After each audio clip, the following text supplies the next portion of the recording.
I am Marwan Cameron, and this is the Conduit. All right, y'all. It is Tuesday. It is November 30th. It is the last day in the month. It is 12 p.m. But this is a very special Tuesday. This is Giving Tuesday. And so we're going to give. If you notice, Tuesdays I usually wear a bow tie, but it's something a little bit different today. You can see my shirt on today. All right. You know what the shirt is for.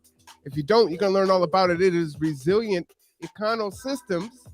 And I'm going to bring on the founder and executive director to tell us a little bit about Roseco and how you can give. How are you doing today there, Mark? Really good. How about yourself, Marwan? I am blessed and highly favored. I'm glad you were able to come on and spend a little time with us. Yeah, it's a beautiful day, even though it's a little got a lot of that liquid sunshine that Yeah, I we're was just famous for. complaining about that a little while ago. Now, you and I haven't talked in a while. How was your Thanksgiving? Quiet. It was quiet, but really good. As a lot of people, and this is one of the things we work on in the workshops, a lot of people have expectations set for them by our society. Thanksgiving is one of those times where expectations often are not met in the way we would like to have them met, and we end up with. I've seen video after video on YouTube about um, hints and tips for not fighting with the relative you disagree with at the table. Wow.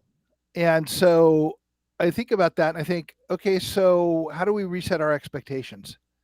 How do we bring it back to community and family and people without getting into those arguments? Right. And so, if I'm going to talk about what resilient ecosystems is really about, it's telling people, it's helping not tell, but helping educate people in how to reset their expectations, how to have conversations and not go to the conflictive place, but actually find a place in their heart to have a conversation that doesn't go there. Absolutely. Well, a little bit. I think that's really important. A lot of people actually need tools and they don't have it. I had a pretty quiet thing myself, and you know, I've had conversations with some folks that talked about just like what you were saying, right? That conflict during the holiday is supposed to be, family time and being thankful and everything else, and it's anything but. And you can make rules about not talking politics or religion or whatever, but you're making a rule set to prevent somebody from saying what they want to say instead of finding a place where you can have a conversation that just naturally and organically doesn't include that. Absolutely. So what are tools that someone can utilize and have an effective holiday? Because Christmas is still coming up, New Year's is still coming up. So if they for Thanksgiving, In a lot of ways, all you can really do is apply bandages to some degree because it takes time to learn the tools. It takes time to educate your community and your family of having a different conversation without challenging them, saying you're wrong and I need you not to talk about this. Excuse me a second. yeah, absolutely. Okay. Go ahead. I just typed you something. So Okay. what does that look like? Because people do have things that are on their mind that they want to talk about, and this may not even be a political thing. This may just be some family dynamics that they've been sitting with. I might suggest that the holiday meal might not be the place for it, Yeah. but if that's the time that everyone gets together, they need some tools to work through whatever's on their mind so that they can work together as a better unit. If you can't do it when it's fair weather, what are you going to do when it's stressful? Truly Well, and what you could do is set some time aside to have that conversation before the main meal and before everybody comes together. Say, okay, we're going to spend an hour having this conversation, and we will listen to you and respect you, and make sure that you're feeling heard. Mm, But when that's over, we need to get together as a family and find a way to be together as a family, or we have to find a way not to be in conflict. Can we all agree on that? Got you. So something that everyone can agree upon, and then go ahead and have that conversation.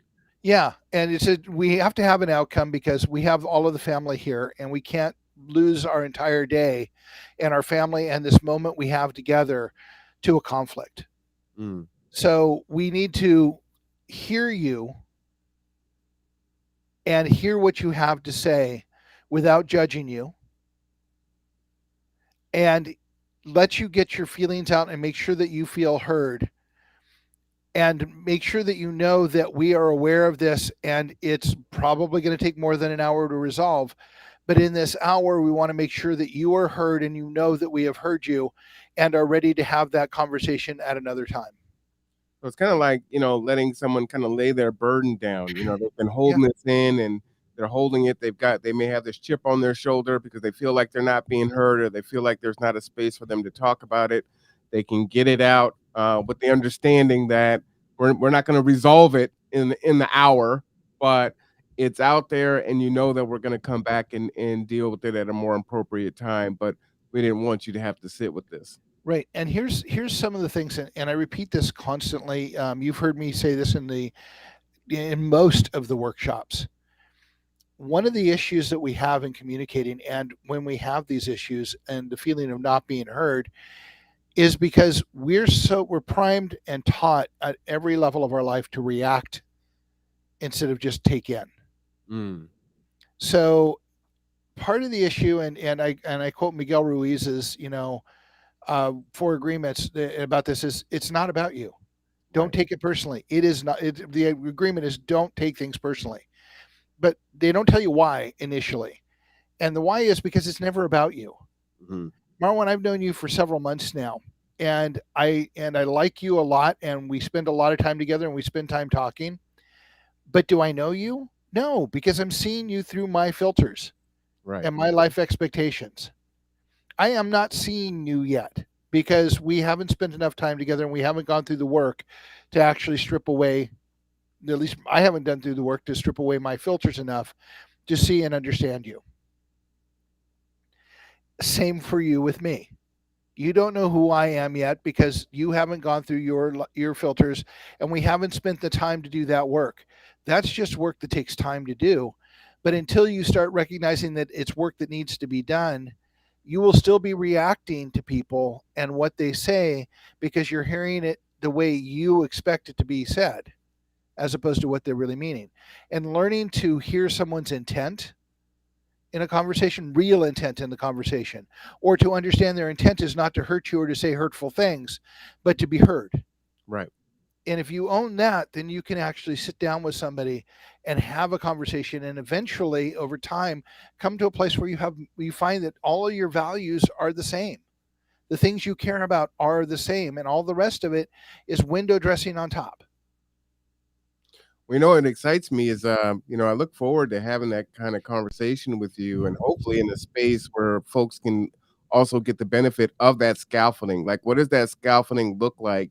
Um, when you say, okay, I'm going to strip away, my biases, my preconceived notions, my assumptions, and really get to know the person and listen and hear them, and get to know them for who they are. Like, it sounds really great. The work does take time, but I definitely would love to lay out the scaffolding for people so that they can start to use that in their own personal life with, friends, family, new people that they meet, coworkers, whatever, right? Because this is a It's powerful skill to have. it's hard, and I won't belittle it. It is hard work, and nothing in our cultural framework supports it. And Absolutely. that's the thing. It just is. It's hard. Um, so let's talk about why we're asking for money in the Great Give. It, Absolutely. it supports the work we do, and we get funded periodically, and we're looking for funding through March. We're looking at about $7,800. Um, the reason we're looking for this money is because of the work we do. We are not funded by grants. And quite honestly, a lot of if you go out and look at grants out there, there's very few grants that actually do what we did that will fund what we do. Um, so one of the things we do that we're talking about the scaffolding, the framework we're talking about is a series of workshops that we take people through, and at the end basically start training them to become the trainers.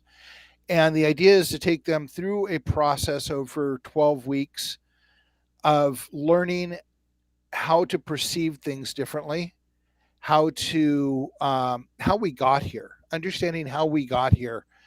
It gives context to the next phase, which is learning how to build grassroots networks, learning how to interact with other human beings, learning the four agreements and going through peeling the onion layers back on them. And then finally, building relationships and support system so that when they go out on to talk to their neighbors to get them involved in, let's say, a network in your neighborhood project, they have the support system to do that and help. Because an observation: sometimes you just have bad chemistry with someone, and there's no way on earth that they're going to hear what you have to say. So isn't it nice if you have somebody else that's gone through the training with you that might have different chemistry with them that you can bring in to have that conversation? Absolutely. So that's the point of building the networks and going through the workshops. And as they go through the workshops, we start building more people that are trained to engage with their communities and help people recognize the shared values that they have. Yeah, I think that's powerful. And that's what we do. And so we are looking for short-term support. There are several projects that will bring us longer-term support.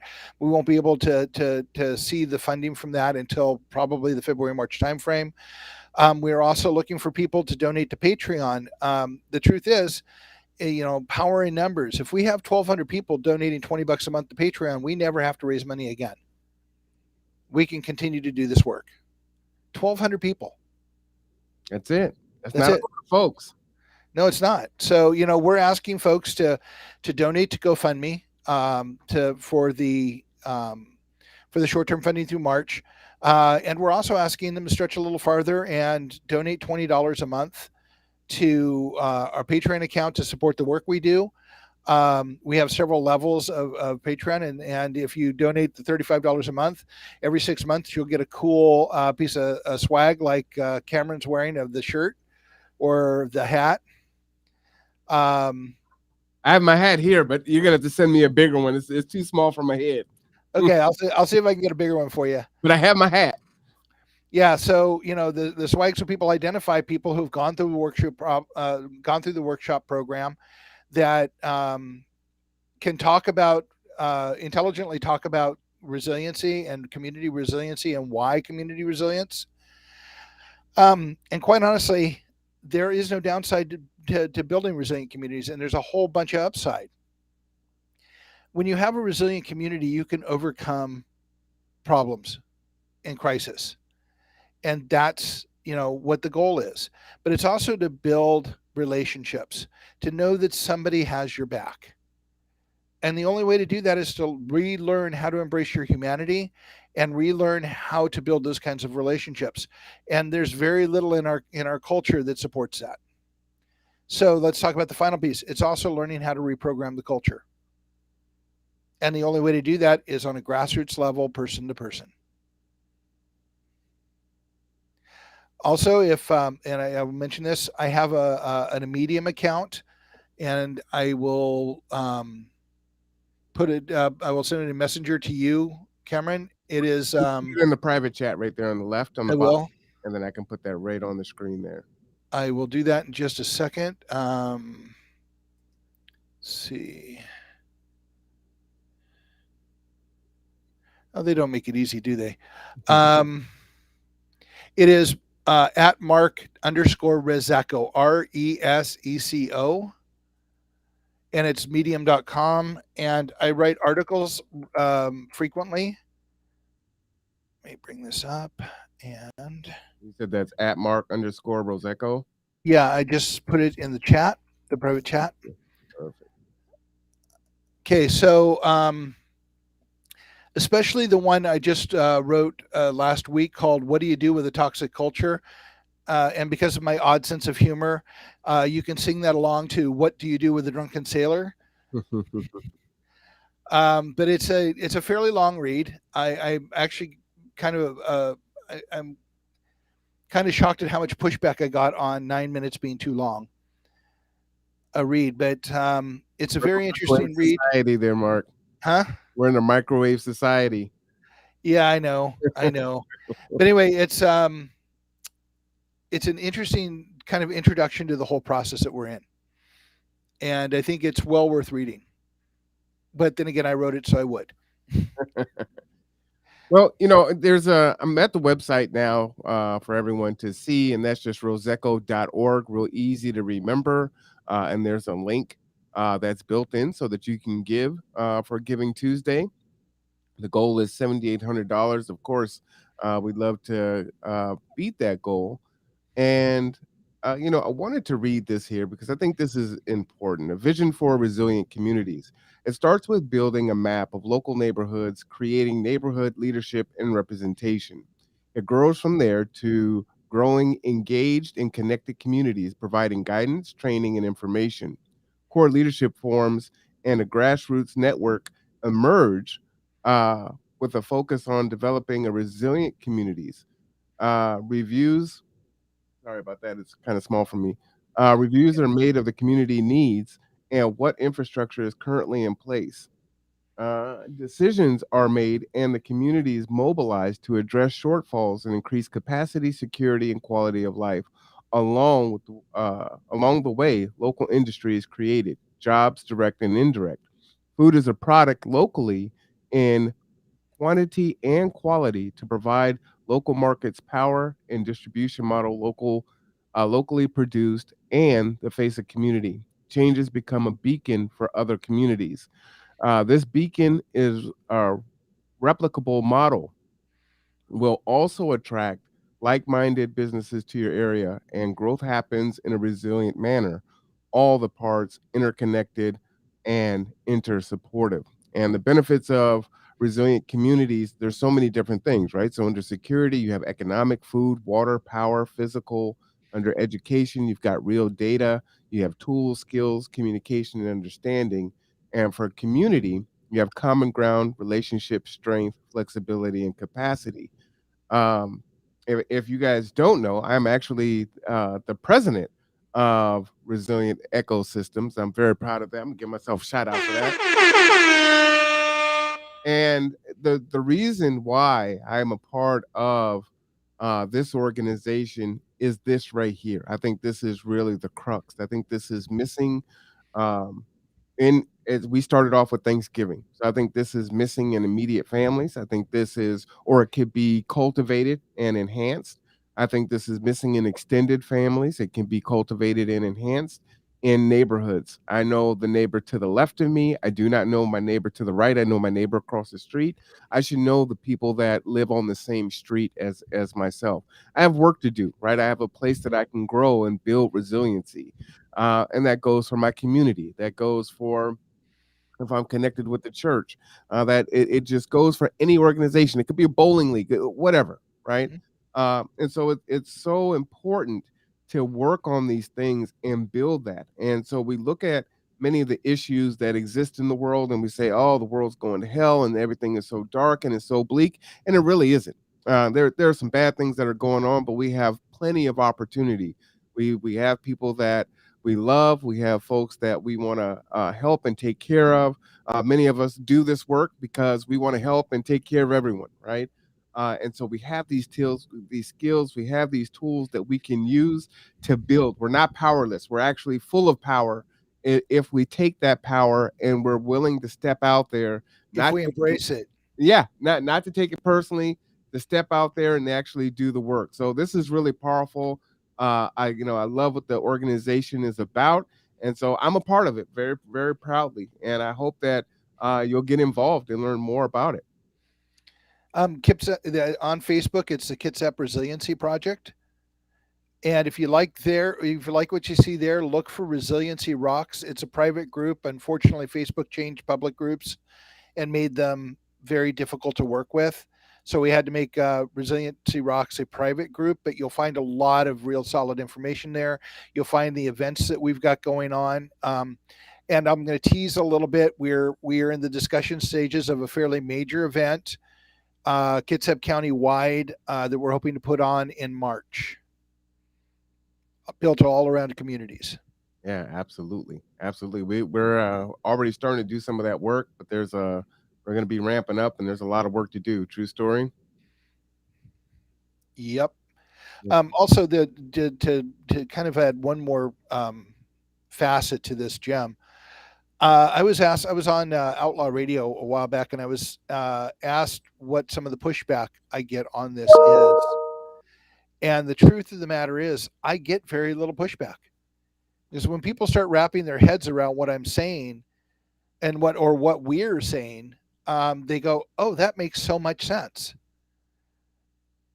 So don't be afraid to talk about it. Don't be afraid to look at it and examine it, because it's the human thing to do. So if they want to get involved, what should they do? They should go take a look at the Kitsap Resiliency Project page and read what they see there, kind of get a sense of us. They can go to the Kitsap. Well, you should go to the Kitsap or to resecco.org, the webpage. There's a chance to sign up for a newsletter there. We'll let you know what's going on. And I promise we do not spam you. We will send out maybe one news blast a month. If we're doing a fundraiser, maybe two or three, but we don't send out a ton of email. Um, Show up at an event. We have meet and greets second Wednesday of every month at Black Ring Distillery at in the South Kitsap Mall. They go from 6 to 8 p.m. Show up there. It's no cost to anybody, and we hang out. We have fun. We talk. We talk resiliency, and we just have a really good time. And the Martins, who own the distillery, are wonderful hosts and good supporters of our organization. And you said that's every second and fourth Tuesday of the month. That's just the second Wednesday of the month. Sorry, second Wednesday of the month. Um, we will be adding more as COVID allows us to open up a little bit, and we're waiting to see what Omicron does. We'll probably be adding more meet and greets at different places. Also, I just wanted to highlight a brand new page on the website. It's under the Kitsap Resiliency Project. It's called Champions. And on the Champions page, we like to call out people who do work because it's good work for the community. And we like to call out businesses that are small businesses who are community focused in our area. And I realized the other day I was remiss in adding one. There will be a new one up this week. But they're businesses who basically care more about their customer base and the community their customers come from than virtually anything else. They will bend over backwards to work with you, and they want to get to know you. And if you have people like this, who or businesses like this or people like this, please call it out to us. Send us an email or message me so I can take a look at them. The only rules are it can't be used for promotion. This is about people who really work with community. It's all community focused. Gotcha. Okay, and I'm on that page now. So again, that is at www.reseco.org. And if you click on the tab, I want you to peruse the website. There's plenty of good information on there. Right there, those are the owner of the Black Ring Distillery. I can tell you, great hospitality and delicious drinks for sure. Haven't had a bad one yet. So, and one of our board members actually bought a bottle on his first time in there. So, great holiday gift. Just a shout out to them. Oh, and on we hold workshops. The workshops are held there in person, and the last workshop is going to be on December 16th. We're also uh, kind of celebrating the last day of the workshop and also doing a hot toddy drink competition between the owner Tom and myself to show people how to make hot drinks for the holidays. All right, that sounds pretty awesome. Again, it is the Giving Tuesday, so we hope that you would consider giving to Resilient Ecosystems to help us continue to work. Even more so, we hope that you would actually join us. I think that would be uh, both both actions would be pretty profound, but meeting you and helping to build relationship with you is really the point. Mark, I want to give you the last word because we're gonna keep on stomping out there and doing our work today. Okay. It's all about people. It always has been. I'm going to quote Margaret Mead. Never doubt that a small group of committed people can change the world. In fact, it's the only thing that ever has. And that is actually been proven by science, the science of tipping points. A small group of committed people can change the world. So join us and become part of a world changing effort. Well, I mean, I can't really follow up from a quote, so that's that's the final word there. Uh, Resilient ecosystems. You are looking at the founder and executive director. Uh, we appreciate your mind and your effort and the work that you're doing to change the world, one person, one community at a time. Godspeed to you, sir, and I definitely will see you this Thursday. See you this Thursday. And you're going to make breakfast on Saturday, right? Yeah, I'm going to be at breakfast. I will be making breakfast.